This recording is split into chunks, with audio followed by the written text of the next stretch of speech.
Hello everyone, welcome back to our channel. आज की video में हम डिस्कस करेंगे पर्सनैलिटी की फेमस थ्योरी जो है Sigmund Freud theory of personality. इस थ्योरी को हम टू पार्ट्स में डिस्कस करेंगे। पार्ट वन आज डिस्कस कर लिया जाएगा। पार्ट वन में मॉडल्स की डिस्कशन होगी जो भी सिगमंड फ्रायड के द्वारा माइंड को एक्सप्लेन करने के लिए टू मॉडल दिए थे। माइंड हमारा किस तरह से काम करता है इसको एक्सप्लेन करने के लिए सिगमंड फ्रायड के द्वारा टू टाइप्स के मॉडल दिए गए। फर्स्ट है topographic model and second is structural model. इन दोनों मॉडल्स को आज की वीडियो में डिस्कस किया जाएगा और सेकंड पार्ट में हम डिस्कस करेंगे सिगमंड फ्रॉइड की साइकोसेक्सुअल स्टेजेस ऑफ डेवलपमेंट को। तो चलिए स्टार्ट करते हैं आज की वीडियो। और वीडियो अगर आपको पसंद आए तो लाइक ज़रूर कर दें। सिगमंड फ्रॉइड एक ऑस्ट्रियन साइकोलॉजिस्ट थे और इन्हें साइको एनालिसिस के फादर भी कहा जाता है। इनकी थ्योरी का जो सेंट्रल पार्ट था that is unconscious mental processes. Sigmund Freud के अकॉर्डिंग किसी भी पर्सन के बिहेवियर का जो डार्कर एस्पेक्ट होता है वही उसकी पर्सनैलिटी में इम्पोर्टेंट रोल प्ले करता है। यहाँ पे वर्ड यूज़ हुआ है डार्कर एस्पेक्ट। ये क्या होता है? जो भी हमारी नीड्स, हमारी सेक्सुअल डिज़ायर, अग्रेशन हमारा जो सोशली एक्सेप्टेबल नहीं होता है उन्हें ही डार्कर एस्पेक्ट कहा जाता है। सोसाइटी में इन चीज़ों के लिए अलो नहीं किया जाता, इसीलिए इसे पर्सनैलिटी का डार्कर एस्पेक्ट कहा जाता है। हमारा माइंड किस तरह से काम करता है इसे एक्सप्लेन करने के लिए सिगमंड फ्रॉइड ने टू टाइप्स के मॉडल दिए हैं।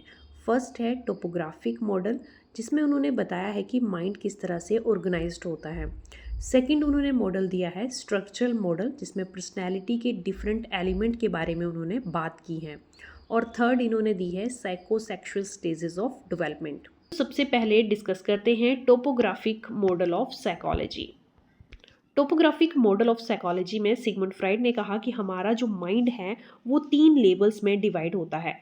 कौन कौन से ये लेवल हैं इनके नाम आपको याद रखने हैं। फर्स्ट है कॉन्शियस, सेकंड है प्री कॉन्शियस जिसे सब कॉन्शियस भी कहा जाता है, and third one is unconscious. ये माइंड के 3 लेवल हैं जिसमें हमारा माइंड जो है वो डिवाइड होता है। फर्स्ट कॉन्शियस पार्ट माइंड का क्या करता है? ये डील करता है करंट इंफॉर्मेशन से। क्या इसका मीनिंग है? एग्जाम्पल लेते हैं, हम अपने फ्रेंड के साथ बैठे हुए हैं, हम उससे बात कर रहे हैं, तो जो भी वो हम बात कर रहे हैं आपस में, जो हमारा फ्रेंड हमसे बोल रहा है, हम रिस्पॉन्स कर रहे हैं, वो है करंट इन्फॉर्मेशन। तो इस डिस्कशन में जो पार्ट माइंड का रोल प्ले कर रहा है वो है conscious part of our mind.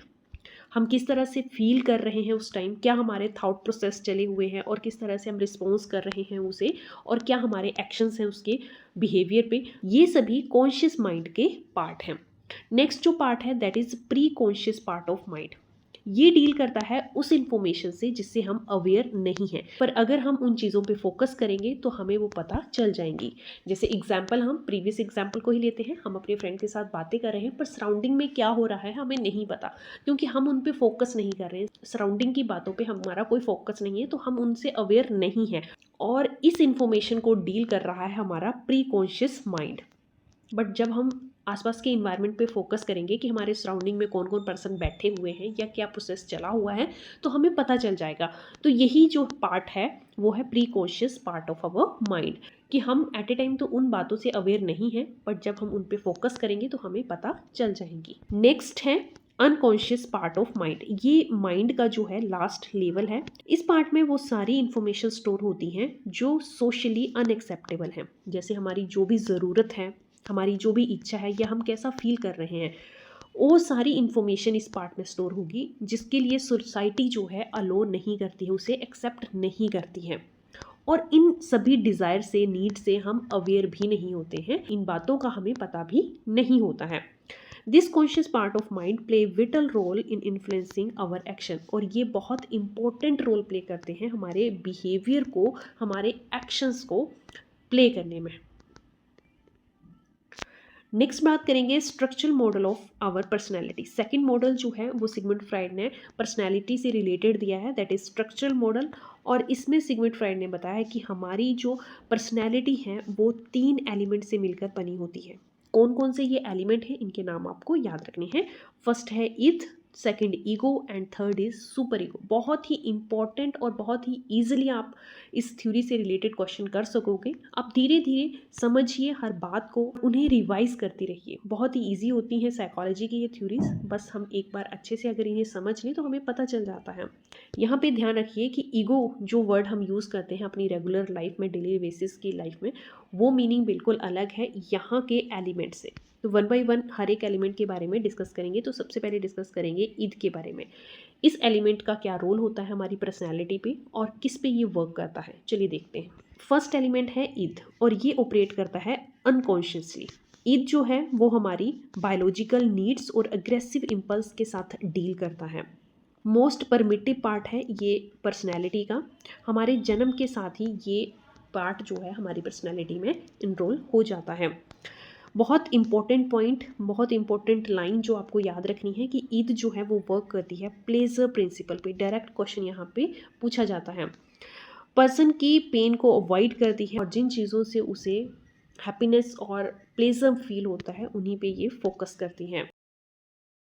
क्योंकि ये वर्क करती है प्लेजर प्रिंसिपल पे, तो एम जो है बिल्कुल क्लेरिफाई हो जाता है कि पर्सन की नीड्स को इमीडिएटली ये फुलफिल करती है without considering moral values. Moral values पे ये ध्यान नहीं देती है कि मोरल वैल्यूज़ जो हैं वो पर्सन की नीड्स के अकॉर्डिंग सेटिस्फाइड हैं या नहीं हैं। मोरल वैल्यूज़ पे ये ध्यान नहीं देती है और पर्सन की नीड को इमीडिएटली फुलफिल करती है।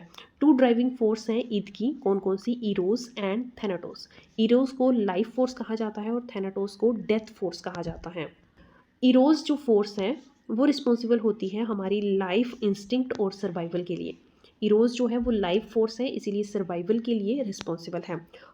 सेकंड है थैनाटोस, ये डेथ फोर्स है, इसीलिए ये रिस्पॉन्सिबल होती है वायलेंस, एग्रेशन और नेगेटिव फीलिंग के लिए। थोड़ा आइडिया आप यहाँ से लगा सकते हो। डेथ फोर्स जो है वो लीड करती है नेगेटिव फीलिंग, वायलेंस और एग्रेशन को, और इरोस जो है, जो लाइफ फोर्स है, वो सर्वाइवल और लाइफ के लिए रिस्पॉन्सिबल होती है। पर्सनैलिटी के जो भी अदर पार्ट हैं जैसे ईगो और सुपर ईगो, जो अदर टू एलिमेंट्स हैं पर्सनैलिटी के, वो सारे ईद से ही डेवलप होते हैं। जब किसी पर्सन का ईद एलिमेंट डोमिनेट करता है तो वो पर्सन जो है वो ज़्यादा इम्पल्सिव होता है। यहाँ पे मेन पॉइंट जो ईद एलिमेंट के बारे में आपको याद रखने हैं कि ईद जो है प्लेजर प्रिंसिपल पे वर्क करता है। इसकी टू ड्राइविंग फोर्स हैं, इरोस एंड थैनाटोस। इरोस जो है वो लाइफ फोर्स है और थैनाटोस डेथ फोर्स है। बाकी सारी एलिमेंट पर्सनैलिटी के ईद से ही डेवलप होते हैं, और अगर किसी पर्सन में ईद एलिमेंट डोमिनेट करता है तो वो पर्सन जो है वो इम्पल्सिव होता है ज़्यादा। नेक्स्ट एलिमेंट है ईगो। चलिए तो ईगो के बारे में देख लेते हैं। ईगो पर्सनैलिटी का वो पार्ट है जो रिस्पॉन्सिबल होता है रियलिटी के लिए।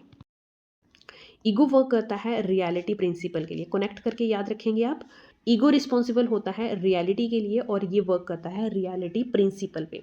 अब ये रियलिटी प्रिंसिपल पे वर्क करता है तो इसका एम, ऑब्जेक्टिव क्लेरिफाई हो जाता है कि ये पर्सन की इम्पल्सिव नीड और रियलिटी में बैलेंस बनाता है। पर्सन की जो भी इम्पल्सिव नीड्स होंगी, मॉरल वैल्यू को ध्यान में रखते हुए और वर्ल्ड की रियलिटी को ध्यान में रखते हुए उसमें बैलेंस ये बनाएगा। कौन? ईगो। इम्पोर्टेंट एलिमेंट है ये पर्सनैलिटी का, क्योंकि ये बैलेंस क्रिएट करता है इम्पल्सिव नीड में और रियलिटी में। नेक्स्ट पॉइंट जो आपको याद रखना है कि ये पार्ट जो है वो मॉडिफाई हो सकता है by the influence of external world. Personality का ये एलिमेंट दैट इज ईगो, ये मॉडिफाई हो सकता है एक्सटर्नल वर्ल्ड से। नेक्स्ट एंड थर्ड एलिमेंट है सुपर ईगो, और इसे मोरल मास्टर और मोरल गुरु भी कहते हैं पर्सनैलिटी का। क्या रोल होता है सुपर ईगो का? रोल जो है सुपर ईगो का है सोसाइटी की जो मोरल और एथिकल वैल्यूज़ हैं वो पर्सन में डेवलप करना, उसे इंटरलाइज करना। सुपर ईगो पर्सन की इम्पल्सिव अर्ज को कंट्रोल करती है और ईगो एलिमेंट को ये अलो करती है कि वो मोलैरिटी के अकॉर्डिंग बिहेवियर को चूज़ करे। सिगमंड फ्राइड के अकॉर्डिंग पर्सनैलिटी का ये part that is super ego develop होती है पर्सन में 3 से 5 साल के बीच में। सुपर ईगो जो है 2 सिस्टम से बनी है। कौन कौन से? Cosines and ideal self. तो सुपर ईगो के 2 सिस्टम भी आपको याद रखने हैं। नेक्स्ट जो सिगमंड फ्राइड ने साइको सोशल स्टेजेस दी हैं डेवलपमेंट की, वो हम नेक्स्ट वीडियो में डिस्कस करेंगे। ज़्यादा लेंथी ये वीडियो हो जाएगी, इसीलिए उसको सेकंड पार्ट में डिस्कस करेंगे। और क्या सिगमंड फ्राइड की थ्योरी से रिलेटेड क्वेश्चन प्रीवियस ईयर में पूछे गए हैं वो भी क्वेश्चन कुछ डिस्कस कर लेंगे सेकंड वीडियो में। आई होप ये वीडियो आपके लिए हेल्पफुल रहे। वीडियो पसंद आई हो तो लाइक और शेयर ज़रूर कर दें। Thanks for watching.